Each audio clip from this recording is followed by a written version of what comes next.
week's Cats Whiskers TV. Thanks for joining us once again. As ever, Paul and Aaron will be joining me, and we'll be looking back at last week's games in the Elite League and also looking ahead to the games coming up this week. Our hot topic is the Premier Sports TV deal, and we'll also be looking at Andrew Conboy's ban. But first, we're going back to last week. Thursday night, Steelers took on the Coventry Blaze at the Motorpoint Arena. Scott Antcliffe reports. Back from the Steelers game against the Coventry Blaze with a 5-2 win for the Steelers against the Blaze on Halloween. Pretty good game. It was a totally different story from last week. The Steelers really wanted it. They came out the gates flying. Compared to last week against Fife and Coventry, where we lacked leadership both on and off the ice. Christiansen was back home in North America. Gertson as captain was out injured, and we looked very disjointed last week, and we looked like we weren't bothered. But last night against the Blaze, totally different story. Steelers actually, looked like they wanted it. Gertson returned, which was massive for the team. It boosted us, galvanised us on the ice. And we took the lead in the 6th minute, a rare lead for us as we normally go a goal behind. With Nate DiCasmiro, he scored from the right wing slot, low wrist shot past Zacharias. In the 10th minute there was a hit. Michael Devon, Blaze D-man, hit Nate DiCasmiro on the blue line. From where I sat, it looked like a pretty clean hit, but I think the fact that DiCasmiro's helmet came off from the hit looked quite bad, so Drew Fatter took exception to that, skated over and dropped the gloves with Devon. Not much of a fight, more a wrestling match than anything else, probably a draw, but Fatter got a 2+10 for instigating that, and rightly so as well. Blaze took advantage of the power play with Adam Henrich, cracking player, absolute bullet of a shot from the point, went high past Doyle, glove side. Not a goalie in the world had saved that. So a pretty evenly contested opening period. Second period, Steelers stepped it up a gear, pretty much dominated. Couple of goals from Rob Dowd and a tap in from Drew Fatter. And we controlled the tempo. We had plenty of puck possession, some good cycling in the Blaze zone. Had them on the back foot. Third period, pretty much more of the same. We did what we needed to do. We shut the Blaze down. We got a couple of goals from Rob Dowd and Stephen Meyer. A couple of good goals there in the final period, and Ryan Junand got a goal for the Blaze to pull one back from them. Overall, really good game for the Steelers. Really good game to watch. Very entertaining, and it's finally good to get a win on the board again. Hopefully, we can take that momentum into the weekend's games and hopefully chalk up a couple more wins on the board there. So Scott there with his thoughts on Steelers against Blaze, a game I actually went to myself for my sins. You're going to a few Steelers games this season, aren't you? It was a freebie, so I had nothing better to do on Thursday night. So Still wrong. Wow. So not a bad game. Good first period, even, but then Steelers ran away with it in the last 2 periods. Totally dominant. From a neutral point of view, I found it quite boring, but I can understand why Steelers fans enjoyed it, because their team dominated, and let's face it, we enjoy it when Panthers dominate games. So there you go. Another game on Thursday night was Hull against Cardiff, which turned into a bit of a ding-dong battle. Mm-hmm. Yeah, it was a close game, wasn't it? And just a few incidents in that game as well. So, but it could have gone either way, couldn't it? I was looking on Twitter at the time, and you was thinking, I'm not really sure where this is going, but whether it was the right result or not, I don't know. Well, Cardiff, of course, were 4-1 up. Looked like they were cruising, but Hull came back, do say, with a hat-trick. And funnily enough, 5 goals scored by Hull and not one by Tendler, which is unusual. Isn't it? I mean, they looked at him so much for goals, but it just goes to show that, anything can happen in this league. That's one for the count. I think that's a fair point, then, because it has been very open this year. There's been a lot of close games between all clubs. Yeah, and I think any club on its night would be thinking, I can win this game, we can win this game, whoever the opposition, whether it's the Panthers, Belfast, or whether it's Edinburgh. I think people are going in there with the confidence which can only be good for this league. We need competitiveness, and from a fan point of view, I'm sure the Cardiff Devil fans won't say it, but the excitement that you get when it's close and stuff like that, you can't necessarily buy that. So, as long as your team comes out with a win, you're happy. But for the league in general, yes, we need this, competitiveness. So, it was good. Moving on to Friday and talking about close games, Panthers taking on Dundee Stars. Dundee, of course, second in the league, so we know they were going to be no pushovers, especially after they won 5-2 in the previous meeting in Dundee earlier in the season. Panthers were cruising 3-0, and then it all went wrong. It's a lot closer than it should have been, really, wasn't it? 3-0 up, looking like, we were good for the points, and then, I don't know, did we switch off? Did we think we got this one in the bag, try and save something? I really don't know, but all credits to Dundee. They look like a really well-drilled outfit. It looked as though they were playing with almost three lines of players. You got two of your defence with a forward who was dropping back into defence to help, or moving up, to play forward when they attacked. And it's 2 points, but it could have been so much better. The sloppiness again, the number of under-hit passes again, and if I'd have been Corey, I'd have him out down on the farm, showed him that's a farm door, that's a cow's backside, and this is a banjo. See if you can hit it. Do you think we're missing David Clark?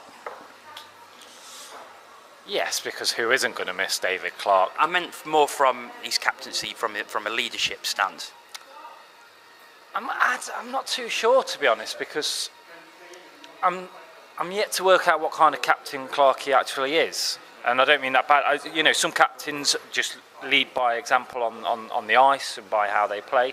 Some, are in the locker room and around that, and the motivational, and all that lot. So I'm not too sure what type of a captain Clarkey is, but I would say that we have players in that dressing room, in the locker that could be captains if they were chosen. So I think captaincy in sport in general nowadays, it's not what it used to be back in the day, because professional sportsmen nowadays, they're so like they have that in them anyway. So I'm sure we are missing David Clark as a captain for part of games. But I mean, what I'd be interested to ask both of you two is, from a crowd point of view, there's been talk about Sunday games, anything but a Saturday game. Crowd is very quiet. It's not really what a Saturday game is. Do you think the crowd at the moment, we have a part to play? Because, what I'm trying to say is, basically, the Panthers haven't been playing great for many weeks, really. Yes, we've been getting the result, but it's not been the Panthers that we want to see. Do you think with the results and how last year was, some fans are now going, do you know what, I'm going to sit here and I'm going to, I expect Panthers to be 4-0 up, after 10 minutes against Dundee and stuff. So when it goes to the squeaky bum time, as I'll say, I think we as a crowd could have been louder and could have possibly helped the team a little bit more than what we did in that third period. It's a bit like, oh, here we go again, we're going to lose, where really, we're the home team, shouldn't we be, making the noise to help the team through this dodgy period of not playing the best? I'll let you answer that first. Thanks. I'll tell you what the problem is. Comfortable seats. It is. It's comfortable seats. You get in there, you sit down, and think, this is nice and warm in here, isn't it? Nice padded seat. I can relax, go and get a beer, sit in there, and I'll be all right. Contrast that with somewhere, and this is no disrespect, but somewhere like Fife, where it's not as warm, it's not as comfortable. You've really got to want to go there. So that brings you into the game. And I think as well, Nottingham fans, it's always been as much that they react to what's on the ice rather than inspiring what's on the ice. It's, that they work off the team rather than the team working off them. I think is it an age thing? You know, we've got a fan base that's been going, a lot of them been going a number of years. I mean, at the end of the day though, I'm a 44-year-old man. I don't want to be up and down screaming and shouting. My days of doing that are done. All right, I am going to disagree actually, because I think well, I'm not going to disagree entirely, because I think you're right. What happens on the ice raises the crowd, and I take you back to the Riga game, which was a fantastic performance. 60 minutes of pure and utter passion from the Panthers, and the crowd were into it for the whole game, and the atmosphere was fantastic. But there's going to be times when the team need you as a fan, and you can't expect the team to show up every week for 60 minutes without the crowd doing anything. Sometimes in games we need to play that part to get them to that point where we are involved. And I just think, you know, too many people are saying that we're not playing very well and stuff like that, and they're going, oh, come on, you know.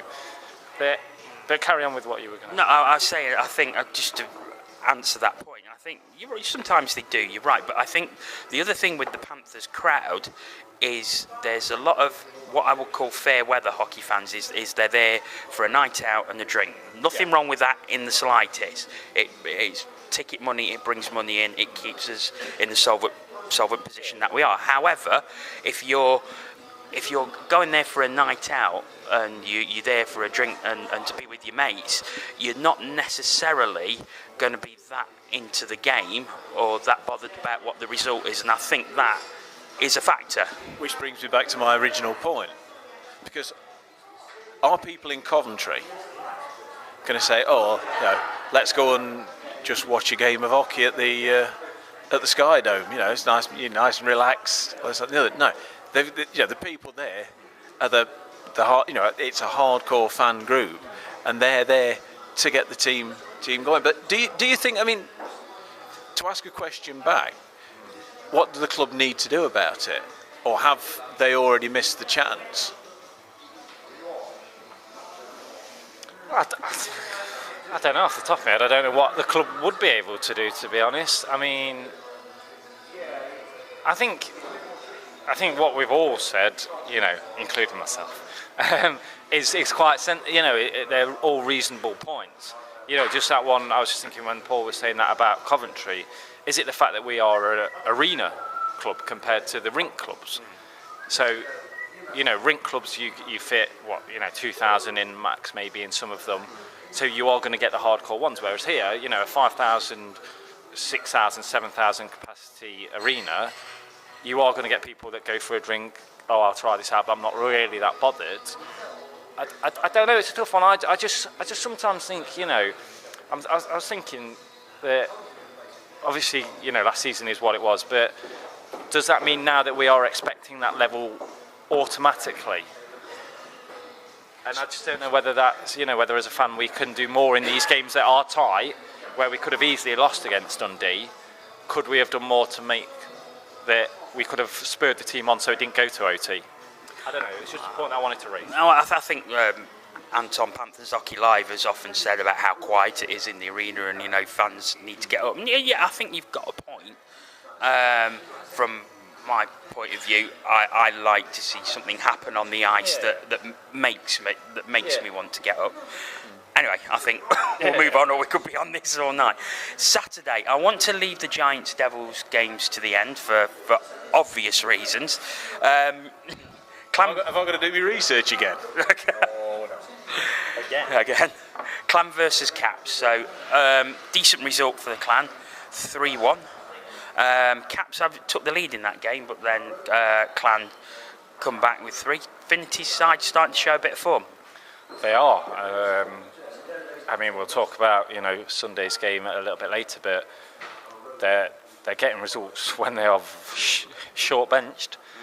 Short bench is an understatement, really. 12 skaters. Yeah. Well, yeah, that's just, yes, and people go, well, it's Caps, you know, but I don't care who you're playing, you know, that amount of skaters, you've got to put in some kind of performance. yeah, you know, Caps would have been happy taking the lead in that game, but you know, kind of looking decent. And I think we've said this, and people have said this all sort of season so far, that you know, when Finity gets his full team back and you know, he's up to full imports, etc., they're going to be a force. You know, they really are, and we've talked about Finity, you know, in previous shows, how he's learned and stuff. So, you know, they are going to be there come the end of the season. Keep your powder dry on that one. I'll ask you that one again a little later. Paul, Caps, we keep saying it week in, week out about Edinburgh Capitals, and you know, they're getting closer. They're scoring goals, but they're just not doing enough to win them games. Yeah, I mean, well, there's the tweet in from Caps Banter Army, saying they need another change. They also need to stop collapsing in the second, something Panthers fans know all about. And passing in their own zone has got to improve. You know, and it's all right. You know, this is the sort of thing we've been talking about with Hull as well. They're getting close to winning games, but they're not getting over that final hurdle. And I think they need to be looking now to make changes, if they can, to try and get over that final hurdle. Also on Saturday night at 5-0 Steelers 3. So Steelers carrying the momentum from Thursday night. However, I think 5 can be disappointed with that, especially after their previous weekend with 2 away wins.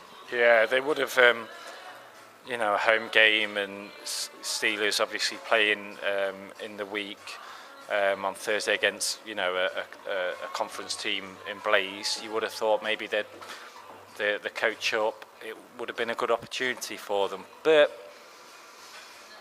they would be disappointed. But it's also a game that, you know, a lot of Steelers fans would be expecting to get a result out of. And from a Steelers point of view, like you said, on back of the Coventry Blaze result, you would have been thinking, you know, this is the weekend that it's finally turning, and you know, to get a shutout as well.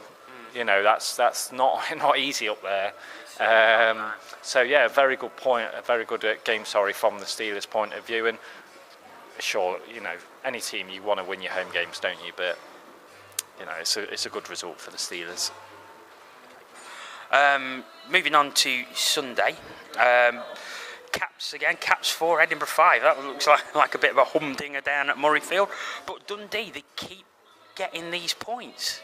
Yeah. And you know, that's 3 points they got from the weekend, still in second place.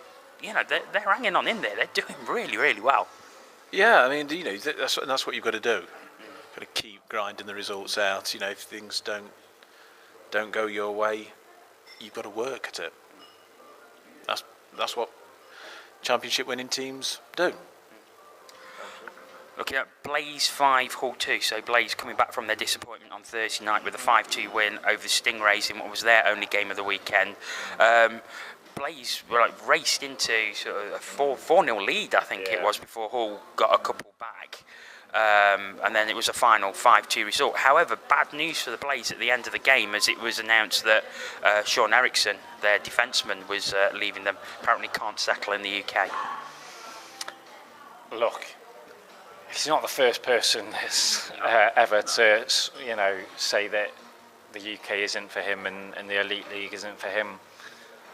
It's a big loss, you know, just from, you know, Stu the Badger on Twitter, just regarding their weekend. You know, 1 game, 1 win, not too bad, but Eriksson leaving is not good.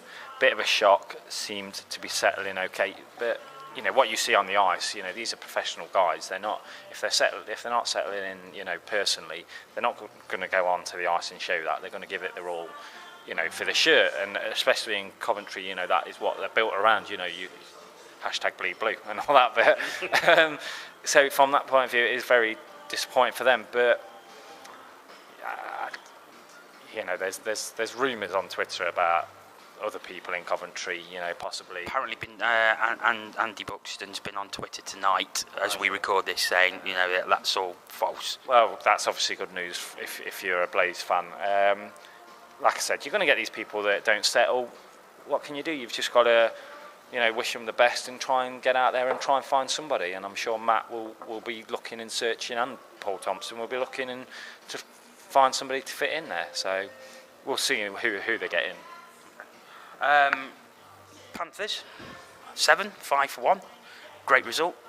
You know, a completely different performance from Friday night. I suppose being 3-0 up after 8 minutes is going to help you. Yeah, it really is. It's not going to hinder you. It's going to lead to you winning the game. It has to be said. However, Panthers gave it all. They lost another couple of injuries though, with Ren and Caprero not icing for the third period. And more bad news in that Nick Anderson handed in his notice 2 weeks ago, and that was his last game for the Panthers. That's a blow. It's a big blow. I mean, I can't remember if it was last week in there was a tweet there I wanted to read out. Oh, sorry. Yeah, there was, but not till later. You know, I don't know if it was last week in the aborted episode that we were talking about the difficulties Nielsen's going to have with who he keeps, and we said at the time Anderson would be one of the people we would keep. That's now, but that leaves us one fit D-man with is it 3 games in Scotland this weekend? 2. Still, we could do with somebody. It's it's Corey. We need another defenceman.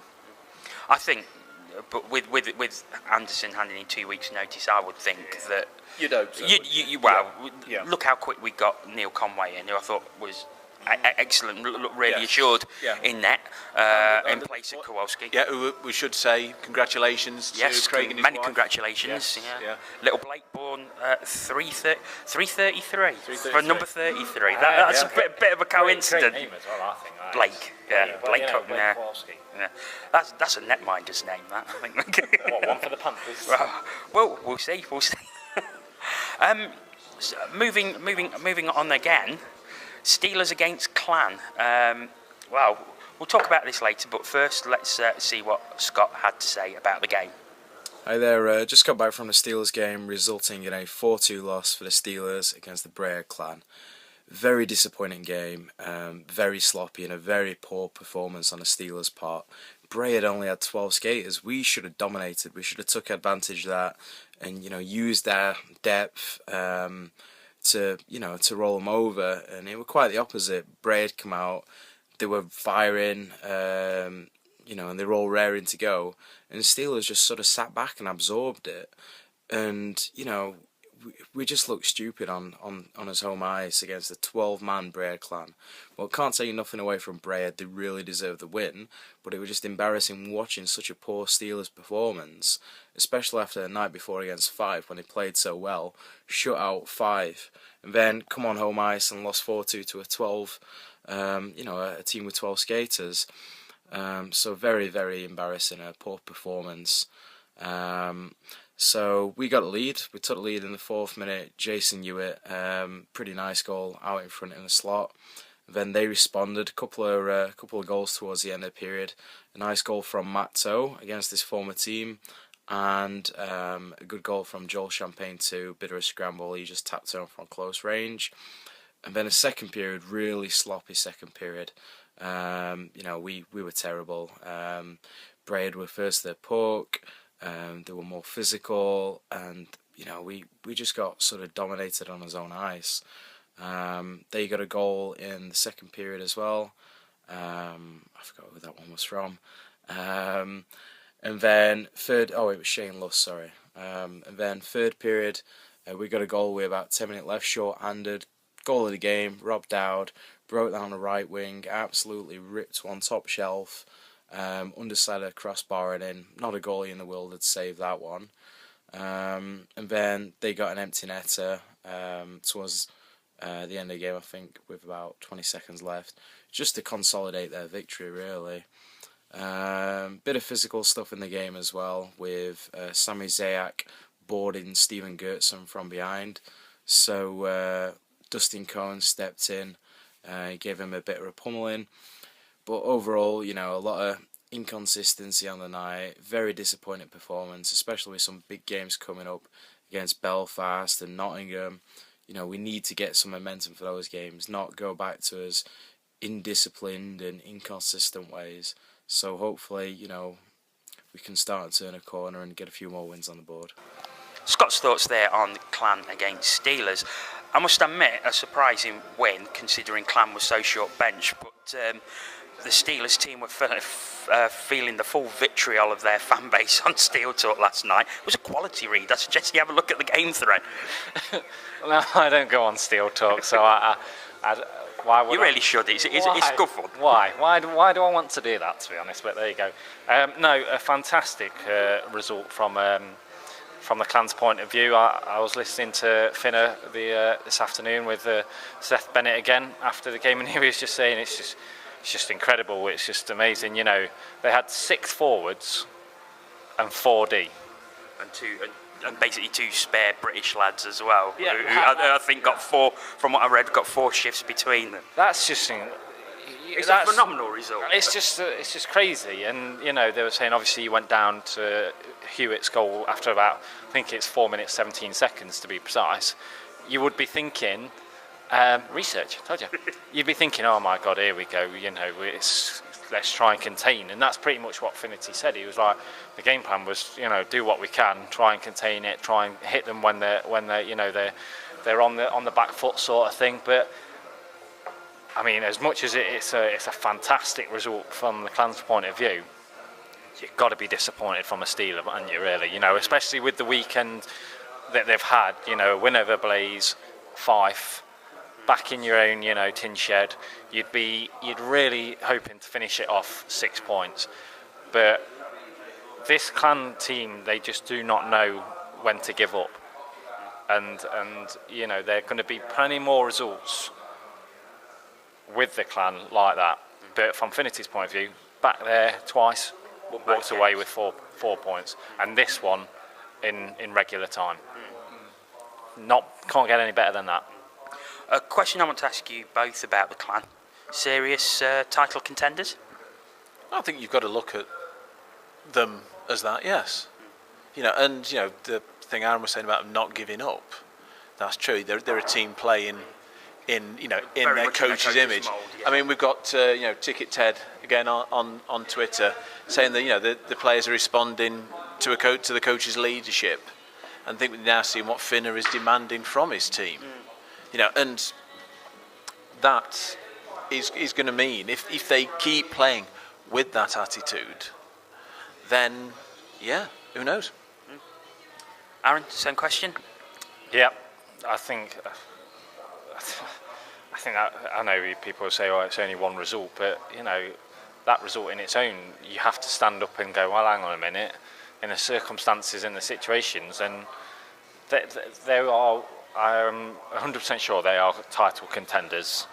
You know, the way that the league is this season, with teams taking points off each other, if they can, you know, really concentrate on their conference and pick up good points there, and then come down, and when they're playing, you know, teams like Sheffield, Nottingham, Belfast, Cardiff, Coventry, and pick up results there as well, how can they not be title contenders? So, yes.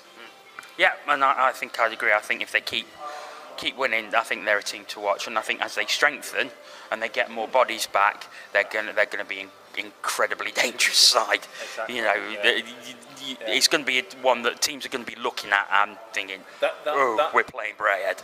Yeah, that's the point though. They need to get those players back, because yeah, you can get these victories when you're short benched, because you know, but over a large number of games, that's going to tell. You can't keep doing that. They need to get those players back, or they need to get replacements. On that, you know, on the interview, I think they've got 10 days off between this and when they play Coventry. And, you know, Seth Bennett was saying to Affinity, what are you going to do? Are you going to let them have a rest? Are you going to, you know, is it still back? You know, you've got to follow it on. You've got to carry the momentum on. Affinity was just basically saying, look, you know, we'll skate a couple of times, then I'll give them some time off, because we need to rest the bodies. They've gone through so much. You know, they need time to rest. Hopefully they'll be able to get guys back in that time, and then, you know, it slowly builds, and hopefully, you know, one day soon they'll have a full bench, and that's when we'll really see what their clan are like. That could end up being a double-edged sword for them, though. Yeah, they need the time to bring the players back, but the momentum goes as well. You know. Okay, so to finish off, left the best till last, I think. Obviously, the double header between Devils and the Blaze. Devils and the Giants in Belfast. We'll come on to Saturday in a minute because I think we'll be talking about that a bit. Sunday, 2-1 win for the Giants to follow a very, very close 2-1 win for the Devils after overtime and penalties on Saturday. We don't think a lot of people wouldn't have expected Devils to go there and win after all the controversy. Hang on a minute. You wouldn't have seen this because it didn't work, but I predicted a split result last week. He'll say anything. He did actually, yeah. Thank you.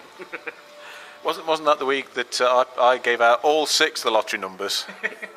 In fact, why am I here? Why are you still here? Yeah, because I love it. I think we'll move on to what has probably been the most talked about incident, maybe in the Elite League this season so far after what happened. I don't know. There was some meltdown going on Saturday night. There was that week I wore a different shirt. I can't remember that week. No, I can't. In all seriousness, guys, pretty awful incident. And I said at the time, I saw the stills, I saw the video. I saw the video first, and I thought I couldn't quite see what had happened because the video wasn't a great angle. But I could see by the reaction of the Belfast bench something serious. And I think I put something on THF saying it looks like there could be a bit of gouging going on there from the reaction. It was just a complete guess on my part. Correct guess as it turned out. Well done, you! I've got to get one right sometime. Yeah, one day. Yeah. Well, it's not the first time this has happened in the league, has it? Eye gouging. No. Yeah. Well, of course, he's received a 12-game ban. Yeah. I think two reasons to credit Maury Hansen. One, that he got it out in time for us to record this. Thanks, Maury. What was the other one? Oh yeah, consistency. Consistency. Yes, it was consistency. The important one. I thought the other one was. No, yeah. You know, we said when the Campbell bans came out that, you know, right, this has got to set a benchmark. Anybody else goes and does this, then this is the same. But for me, this isn't the most worrying part about this. It's the fact that Cardiff have come out tonight and said they are standing behind him. He will play, he will stay with them, and he will return as a Devil. Now, I'm sorry, but I think that's, well, idiotic, frankly. What's the point? What's the point of wasting money on a player who has played 10 games? It's thanks to Paul Wheeler on Twitter for these statistics. So I have to have somebody else do my own research. He's played 10 games. By the time he comes back, he'll have missed 19, and out of them 10 games, he's only played 7. You telling me they're getting value for money out of that? They might as well cut him now, save the money, have a look round for somebody. I mean, he's not going to get to play again until 3 days before Christmas. So what is the point of keeping him? I suppose only Brent Pope and Paul Reagan can answer that question. But I mean, I agree entirely. I agree entirely. I think it's ridiculous keeping him on. And also, well, I'm surprised. I know why they're standing behind him, because if you're standing in front of him, you're likely to get your eye poked out. Well, but, it happen, couldn't it? Thank you very much. Share all week. No, I've got. Sorry. Go on. No, I was going to say so some consistency in the bans, but you know you can't be doing that. You just cannot be like trying to poke a fellow professional's eye out. It's disgraceful. Now I don't know the bloke personally, you know, but that kind of thing, it comes down to the type of person, doesn't it? Really, you know, there are people that are physical, you know, are rough, but to take it over the line, I personally think that's sort of within your character as a person. Either you can't, you know, anger issues, or I don't know. Like I said, I don't know the person, but no, you can't be doing that. But from a league point of view, they've done everything they can. You know, they've given the ban, which is in line with Campbell's. It's then into the hands of the Cardiff Devils, and you know, like Paul says, I mean, for me, that's just their statement is just a sign of how Cardiff is at the moment. That's, are you really surprised that with everything that's gone on at Cardiff that they are sticking by him? I'm not really that surprised, to be honest, because that's just the Cardiff Devils that we seem to be seeing this season. So there was a tweet on from behind the net again on Twitter saying that the way things are in Cardiff at the moment, they're probably going to fire the equipment manager for giving him the gloves he did him with. I mean, that's another thing as well. The whole Cardiff situation of Adams. Was you going to link on to that? It's a nice link in, actually. As you know, we do have a Cardiff correspondent, Sean Phillips, who's been with us for a few weeks, but unfortunately, he won't be joining us after this week as he is boycotting Cardiff Devils games. So we asked him to produce a video as to say why. This is my last regular segment on the Cats Whiskers TV. Very sad for me. Because it's something that's come from something that's very sad, that I don't feel that I can go and watch home games anymore, and I can't support the team that I've supported since I was a young boy. Not that I look that much older now, but I've been supporting the team for 10 years. Haven't missed many games at all. But it's come to the stage where going to hockey is more of a chore and a drain on me rather than something that I enjoy doing, and it shouldn't be like that. And it's been like that for the past few years, and that's why my father and I decided to not renew our season tickets this year. But I decided at the beginning of the year to go and just enjoy hockey and give Paul Regan a chance to sort of learn from his mistakes. But his interference with the club is something that I cannot tolerate as a supporter. In the coaching side, I can appreciate before that, if we're not getting results, Jared should be blamed, but there are circumstances beyond Jared's control, such as Dan Lacoste's injury, Andrew Conboy's suspension, and so many factors. The pressure from the owner that isn't warranted, and so very very sad feelings. To not only be finishing to finish doing this, but to stop watching hockey entirely at in Cardiff, because Jono will tell you that I eat, sleep and breathe Cardiff Devils. The sport has given me so much, and I've always wanted to give back to it and keep on supporting it. But with this clown and his puppet, Mr. BP, the MD, I don't want to say his name because I get sued. But I can't support them in the club. I have I had a lot of respect for BP. He coached me when I played junior hockey, but I can't sit there and watch games in the happiness of what's going on the ice or the sadness or whatever, but I can't be involved in that when I know that behind the scenes everything is crumbling and falling to pieces. So massive thank you to everybody who's watched this, who's watched my segment of this. I hope you've enjoyed it and not skipped it. I know I would have. But thank you guys. Thank you to Jono for the opportunity. I will be giving some analysis on neutral games if I go, and also the away trips I go on. But this is the last regular segment that I'll do. So thank you guys. Thank you to Jared Adams, who's given me over 8 years of great Cardiff Devils hockey, and I hope that he is successful wherever he'll go. And I hope Neil Francis continues to be involved with the club once these two clowns have dismantled the circus and moved somewhere else. So thank you to everybody, and back to you guys. Thoughts of Sean there. Really sad situation in Cardiff, and I feel quite a lot for the fans. In any sport, it's the fans that get hurt the most. That's just the way it is. But my personal view on it is, well, we want to sack you, but it's your testimonial year, so we won't. We'll just push you aside slightly, and then we'll sack you come end of the season. I think that's as good as in a nutshell summation you could get on that. Yeah, but they are doing a bit better under Pope, aren't they? Moving on to our hot topic, which is, of course, the Premier Sports deal that we had that was announced last week. We asked for your tweets. We had loads and loads through, so we'll read out as many as we possibly can. Move on to your guys first. So what do you think as a deal? I think any deal is a good deal at the moment. You know, the fact that there was nothing this season, anything's got to be better than nothing. I'm really interested to see the production side of it, obviously. You know, talking to and listening to some of the things with Murph, Aaron Murphy, you know, for the people, who will be presenting the coverage. Very good choice.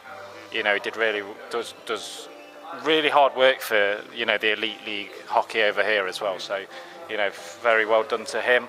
Yeah, I'm really interested to see the production side of it and see, you know, how different it will be to what we've seen in the past with Sky and Televideo. So, I think it's very positive, and we'll see. Like I say, it can only be good. It can't be bad. You know, let's see what it's like and go from there. Really.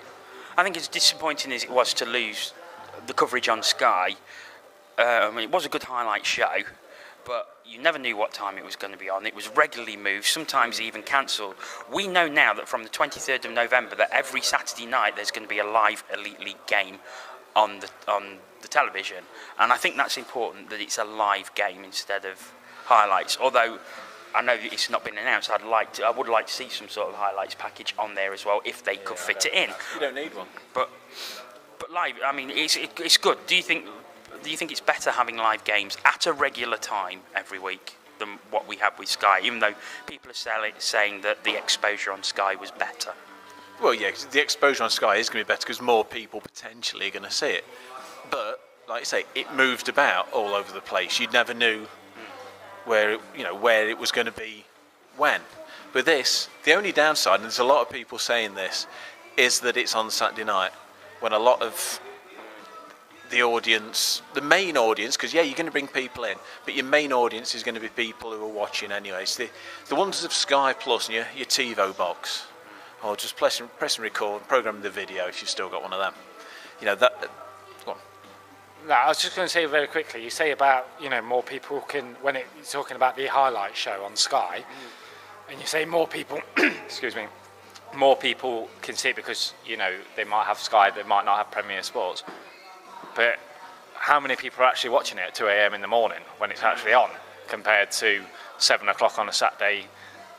You know, yes, the potential is obviously there for more people to see it on Sky, but when it's shoved at 2 o'clock on a Friday one week, they're losing and then that potential. Yeah, exactly. So it'll be interesting. And the thing with it being on Premier Sports is, you know, obviously it's a pay. You know, you have to buy it to get it. So it'll be interesting to see whether that brings in the hardcore hockey fans, you know. And of course, they already cover NHL. Yeah. It's 15 live NHL games a week. So fair play to Premier Sports as a whole for you know, offering this service and putting the money into it. But people, you would think people would subscribe for the NHL anyway. Do you think it could attract some of those NHL fans, possibly? Possibly, yeah. You know, there's other ice hockey, because you know there's a lot of, you know, it's the old cliche that you play hockey in Britain. Okay, and there'll be people who've got it, you know, not just for the NHL, but for the All Irish hurling I was watching the other week. I really enjoyed that. It was good stuff. That it's mental. Of course, they're talking about going back to production again, and one of the very interesting things that came out was they were going to be using local experts for some home games. Is this the audition? No. Do you want to tell him, or shall I? we just leave it back off the shot. Just leave him to it. I don't Of know. course. I watched last week's Cats Okay, Whiskers. joking aside. Of course, it was announced this week that Paul Wheeler, who of course we know from Commentary Blaze webcast, he will be the sort of man in the stands, as it was. I don't think he's co-commentating. I think he's actually going to be the sort of roving reporter within the ring. Dave Sims impersonator Ben Olsen's going to be the co-commentator. Yeah, my apologies. Great Halloween outfit, Ben. Great. My apologies. But so they're obviously getting some local talent in the different rinks. Not necessarily trained talent, as some people were saying, but good thing or bad thing? I think it's a good thing. Well, you know, there's plenty of people in the hockey community that put a lot of hard work into it. You know, Paul Wheeler's no different to that. He does a lot of work for the Coventry Blaze. You know, we've discussed the Blaze webcast and, you know, how we think it's a really good webcast, and, you know, the commentary on it is really good. So if from Premier Sports point of view they want you to feel that bit of, you know, connection with the team that's playing at home, why not go and find somebody that's connected to the club or has a knowledge of it and is passionate about it as well. So I don't think it's a bad thing now. I don't. Paul? What was the question? Local. He was talking for too long. Oh yeah, local talent. Yeah, it's different. It's, you know, it brings that variety. You see the same people over and over again with these things, and no disrespect to them. It's their job, but why not shake it up? Why not try something different?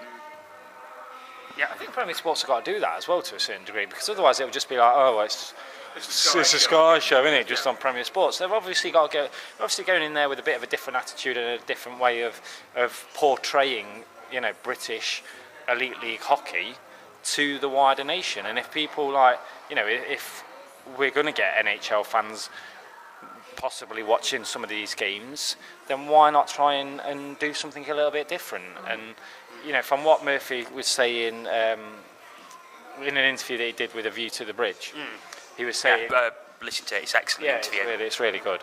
That, you know, they're going to get coaches' interviews, they're going to get there's going to be a clock on there, a time clock. They're going to do little segments here and there. So, you know, from what we hear, it is going to be well worth tuning in. And if you add that little bit of local talent in there as well, you know, it seems to be coming together. So, you know, I think it's a good thing. Okay, let's go through some of the tweets that we got. So we asked is it a good thing for elite league ice hockey? So Pete McHugh, who's a Blaze fan, absolutely. Premier Sports is the best channel to cover it, as they already show a lot of hockey already, and I think that's a fair point that we've already said. Jim McKeon, he puts good for elite league fans. Won't bring any new fans in though. Premier Sports doesn't have the audience of Sky. People have it for a reason. Example, they are NASCAR, NHL, etc. fan. It will confuse the NASCAR fans because they don't just. If NASCAR fans could come and watch public skating, because they all just go round and round in circles in one direction, but there's people going off in strange directions. It would confuse them. Complain to him, not us. And tell me I'm wrong. Matthew Ewers, who is a Panthers fan, good to have live elite league ice hockey. Unlikely to bring in more fans though. It'd be interesting to see the programme quality too. Clan Manau, great exposure for the British game. Would have liked to know what the deal is worth to the EIHL and clubs though, which I think is an interesting point, because it's well known that Sky paid, or the Elite League paid Sky for the coverage. Obviously no details have come out about this deal, but shouldn't it be that way? You know, we shouldn't know what they're getting. No, you're absolutely right. Yeah. I believe. Yeah, I think that you're actually right. Liam McCausland, who is another Steelers fan, he puts unsure. It's brilliant news for the fans, but it depends how much the clubs buy into it. But I'm excited, so I think that's a fair point. It's a long-term thing, isn't it? I think really, you know, clubs buying into it and stuff. It's. You know, we know what the deal is at the moment. It's every Saturday till the playoffs, and the playoffs are covered. After that, it might never appear again. So I think, you know, let's see how it goes, and I'm sure clubs are going to go into it because it's good exposure for them. So, but we'll see. I think that's a long-term thing, really. Fun Flyers from Fife. Great for the league, but my main concern is that people being at a live game on the Saturday will impact on viewing figures. But he's also said, I'm hoping they will do a highlights package from the previous week in the build-up to the live game. I think that's a fair point, actually. I think having a few goals and a few highlights from the previous week will enhance the coverage. Finally, we've got Andrew Lang, who says fans of the NHL who aren't EIHL fans might be attracted. I think having it alongside the NHL is great for our league, and I think that's the big plus of having it on Premier Sports is it sits alongside the NHL coverage. Yeah, 100% agree. If you were really, if you had to pick one, if that's what you were looking for and you had to pick one broadcaster, then yeah, you'd go for Premier Sports, wouldn't you? Because they know how to do ice hockey, so hopefully they will bring some of that to the Elite League game, and we can start to build on the work that the Elite League's been doing for many years. That's all we can hope as fans. That's all we can hope for. Finally, we've got a message from Owen Bradley, of course from BBC. Who's put, it's an interesting deal, but a shame that it means no playoff final weekend on Sky, because that's where you get the new viewers. Interesting. It's all about the time that's on, isn't it? You know, that's on 2-3 o'clock on a Sunday afternoon, not 2-3 o'clock on a Saturday morning. Yeah, and I think Owen's got quite a good point there, because it sort of sits alongside the live football coverage that Sky had the playoff final weekend. Obviously now it's going to be on Premier Sports. Whether it gets the same exposure or not remains to be seen. Well, yeah, and I mean, it's down to advertising. It's down to, you never know, they might open that weekend up for everybody, so it is free to watch. They do free. They do free view quite often. Yeah, exactly. Sky do it, BT Sport do it. Why is saying, you know, that's not built into the deal? That, do you know what?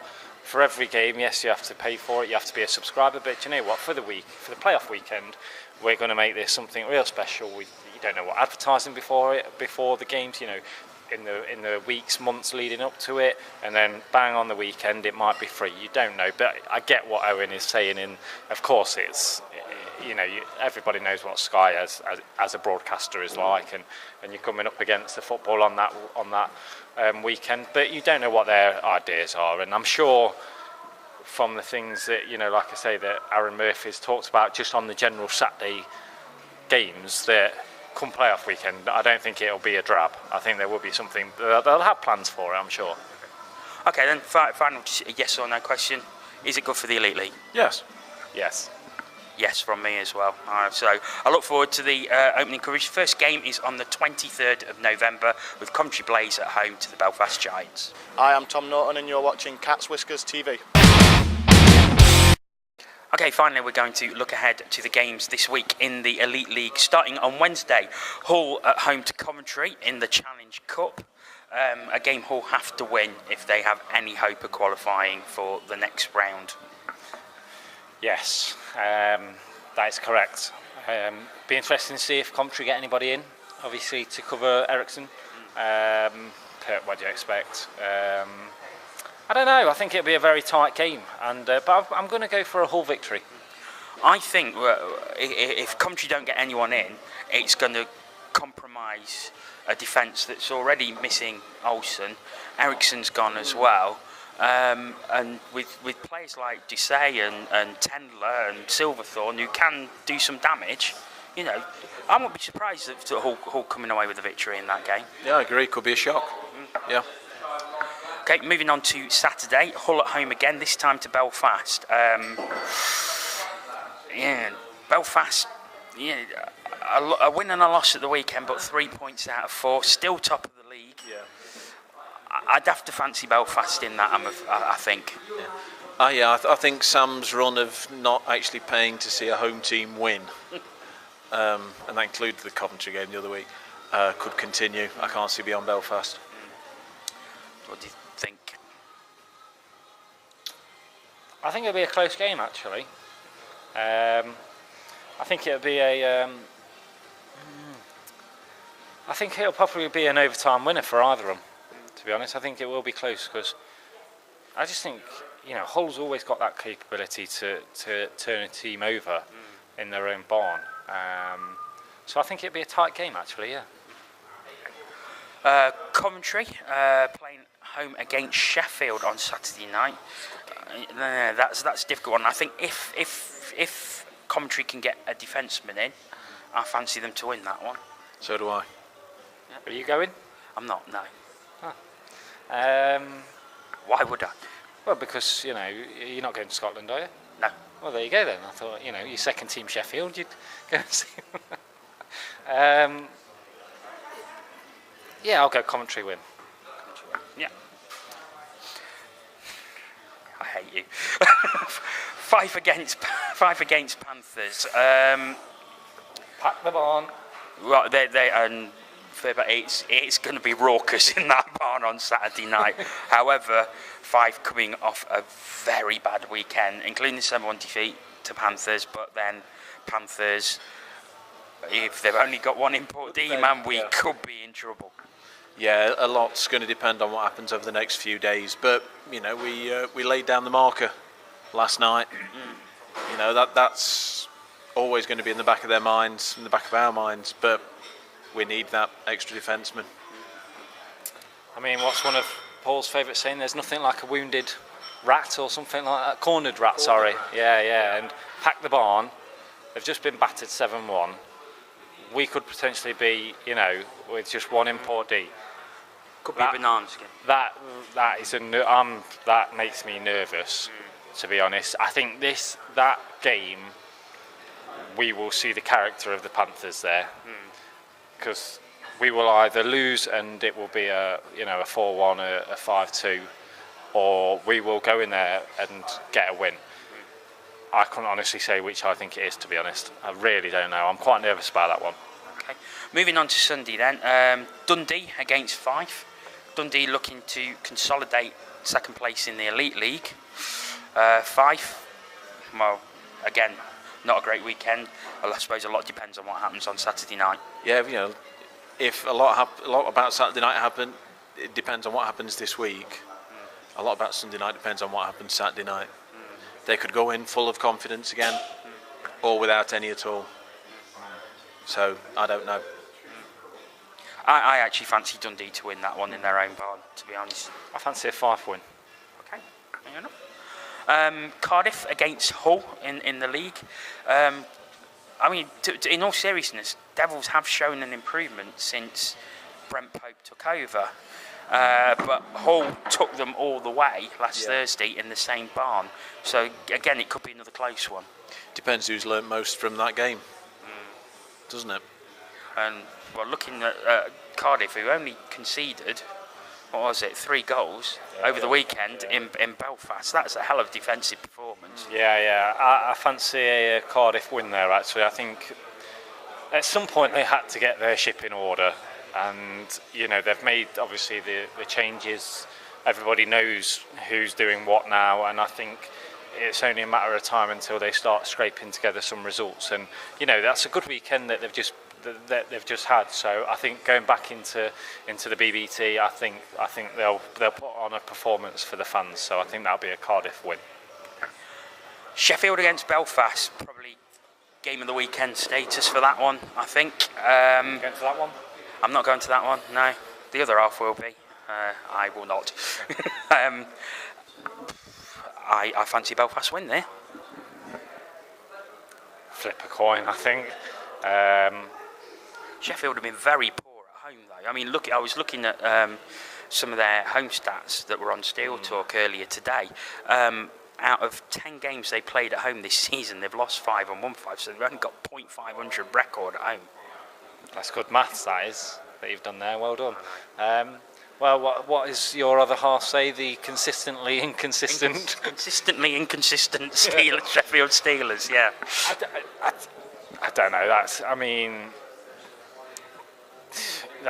a game that the Steelers will be saying they have to win. You know, they've got to win these. They've got to start taking points off the Belfasts, the Nottinghams. You know, to try and claw back that gap that's there at the moment. I don't know. I think that's an overtime penalties game. I really do. I think it's going to be that close, and I'm actually going to go with Sheffield win, I think. Disagree, but Belfast Sheffield? Away win. That's not the big question, though. The big question is, when does Sheffield get the video out? The promotional video. Oh, of course. Wow. Watch this space. Well, or watch social media. It will be there. Finally rounding off, Caps with their only game of the weekend against Panthers. I've got to say away win. I've got to say away win. I think even with the defence as it is, I think we have too much up front for the Capitals. Yeah, I agree, but I don't think that's going to be an easy game. No, I don't think it'll be. The last one wasn't easy. No, exactly, and I think the fact of the Saturday game, at Fife, and just the emotional and the mental aspect of how that game's going to be, I think they'll be so drained from Saturday night. It's not going to be an easy game against Edinburgh. We've been saying for weeks that one day Edinburgh is going to turn up and they're going to win, and knowing Sod's law, it'll probably be against us. But I would go in an away win. Realistically, we really want to be coming from this weekend with 4 points. So fingers crossed. Paul? I'm not confident. The catchphrase is back. It's been a while. It's been a while. What a way to end. And what a way to end indeed. So once again, thanks very much for joining us. We'll be back next week, looking back on this weekend's games. But until then, goodbye.